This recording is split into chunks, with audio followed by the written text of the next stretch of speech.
Assalamualaikum warahmatullahi wabarakatuh. Kembali lagi di channel aku.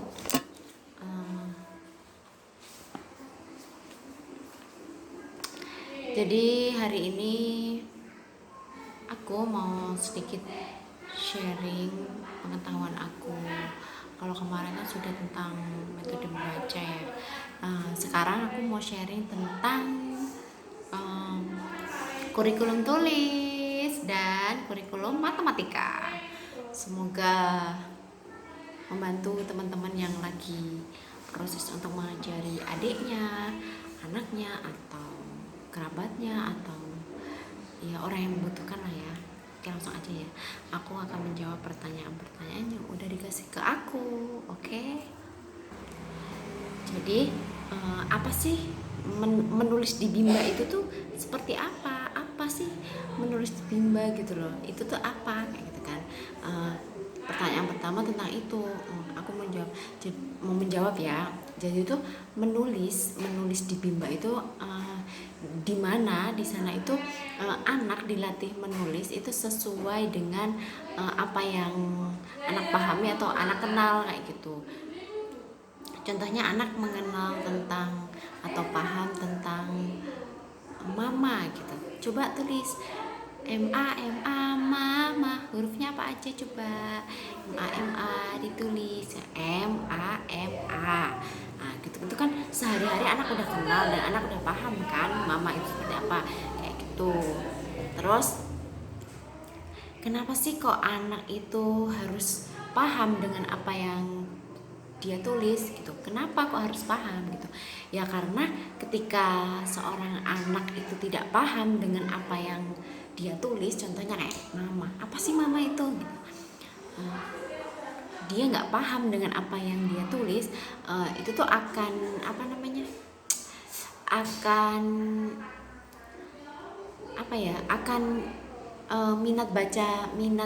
minatnya si anak itu tidak akan tumbuh. Jadi ya gitu-gitu aja gitu. Jadi tidak ada pertumbuhan di dalam minat baca si anak kayak gitu. Makanya di Bimba itu perlu anak itu mengetahui apa yang dia tulis kayak gitu. Ya agar untuk meningkatkan minat si anak dalam belajar kayak gitu, agar meningkat kayak gitu. Lalu pertanyaan yang selanjutnya itu mengenai tentang mewarnai dan mencoret bebas. Jadi itu kalau di Bimba A I U E O itu anak mewarnai dan mencoret bebas itu tuh terarah. Jadi dia nggak sekedar kayak mewarnai sembarang dan mencoret bebas. Jadi benar-benar terarah. Contohnya seperti apa? Contohnya seperti anak itu diarahkan, oh dia suka apa? Misalnya suka mobil, maka dia akan mewarnai mobil. Dan itu nggak hanya sekedar mewarnai, tapi kita bagaimana melatih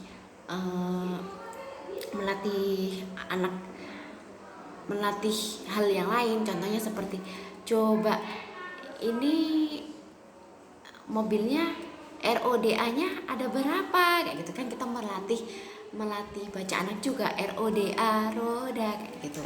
Terus ada berapa, itu juga di situ kita melatih hitung anak kayak gitu, matematikanya gitu kan, main di situ. Oh, rodanya ada 1 2 3 4, ada 4 kayak gitu. Nah, kalau mencoret bebas itu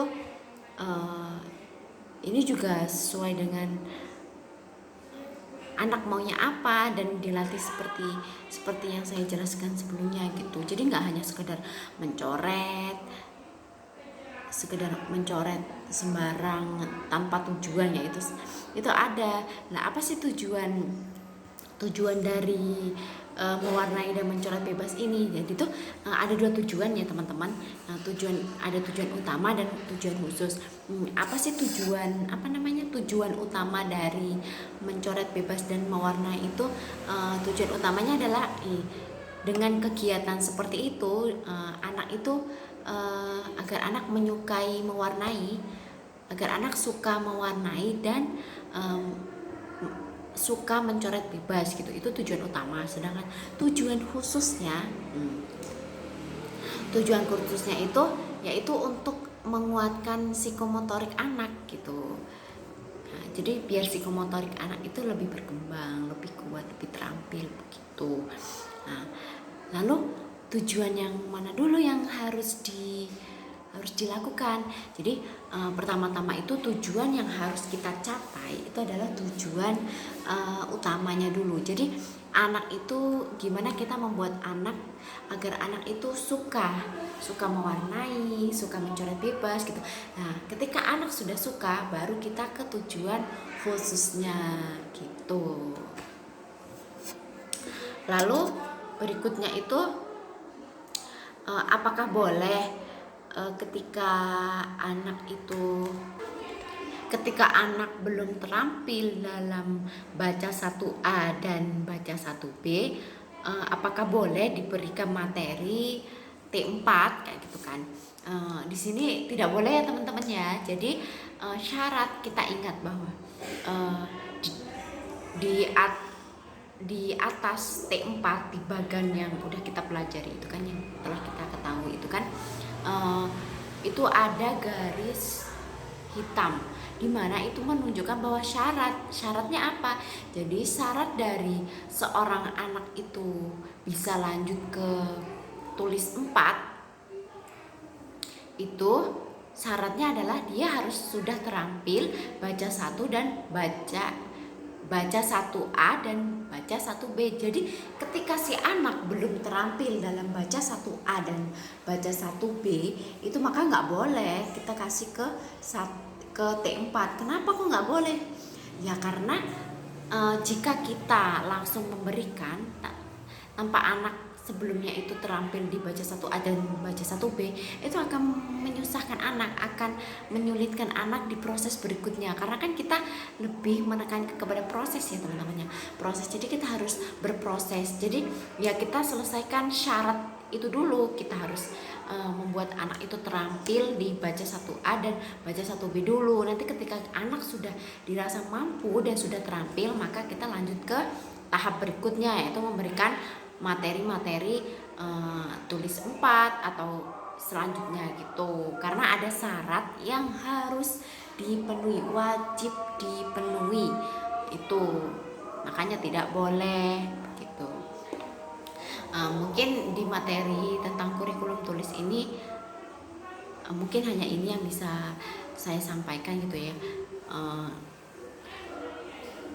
Jika ada salah kata atau kekurangan, saya mohon maaf, dan teman-teman bisa mengoreksinya di bawah ya, di kolom komentar jika ada suatu hal yang mungkin apa yang aku sampaikan gak sesuai. Teman-teman bisa memberi saran dengan cara komen di bawah. Oke, terima kasih sudah menyaksikan. Semoga apa yang aku sampaikan ada